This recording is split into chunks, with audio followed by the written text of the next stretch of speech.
Hi everybody, welcome to Caketastic Cakes. It's Jen and I'm going to show you how to make carnations out of gum paste. Now just like always, if you need any supplies, check the description below for links that might be able to help you. Okay, to make carnations, you take whatever color. I'm doing pink. I rolled it out super thin, which wasn't thin enough it turns out. And as you see, I have those like kind of fluted circles that I did. I did two of one size and then one the next size up. So whatever size you have or whatever size flower you want, that's the size cutters you use. I don't have actual carnation cutters, which I heard they do sell, but I have these cheap things that I got from I don't even know where. And they work. So I'm using them.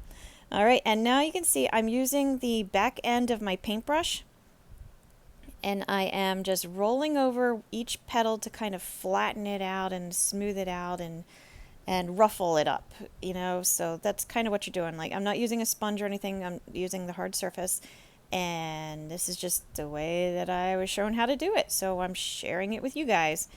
I probably could have ruffled it out more. I've never made these before. But I got to say, they came out pretty good. So, yeah, not too bad for my first attempt, right?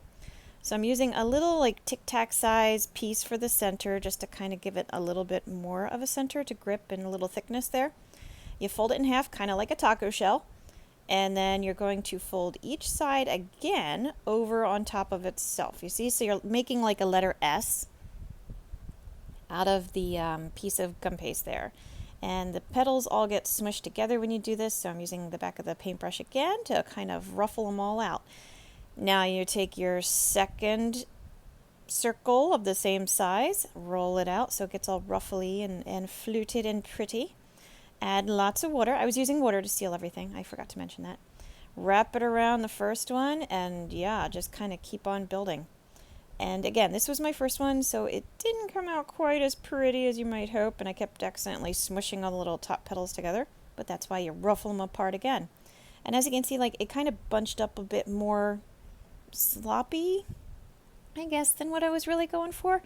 But, practice, right? I did, I think, 5 or 6 of them, and of course, I only recorded the first 2, so you got to see the first worst ones.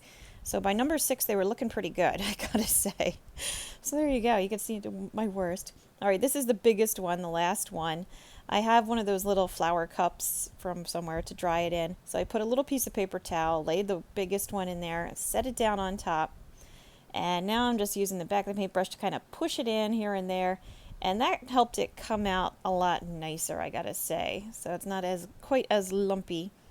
And you're going to see in the white one I'm going to do in a second too that it works a little better if you do it a little slower, a little more careful than just squish it together. So yeah, put it in your little dish or cup or whatever you got to hold it in its shape. Let it harden and you're good to go. So, okay, here's the white one. As you can see, I didn't roll it out thin enough. I really should have gone thinner, so that's on me. I tend to make my flowers too thick. But hey, everybody has their flaws, right? Okay, so I ruffled out all the edges. Put my little Tic Tac size piece in there, sealed it with some water to make my flower into a taco.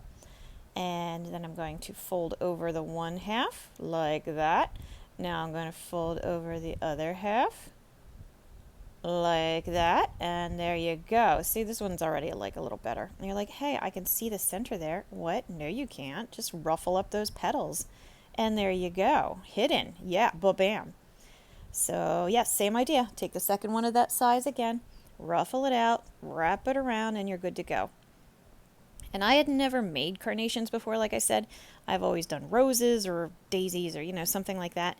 And I gotta say, these were very easy to make, and they come out pretty darn nice, even though they weren't like, top quality, because I've never tried them before.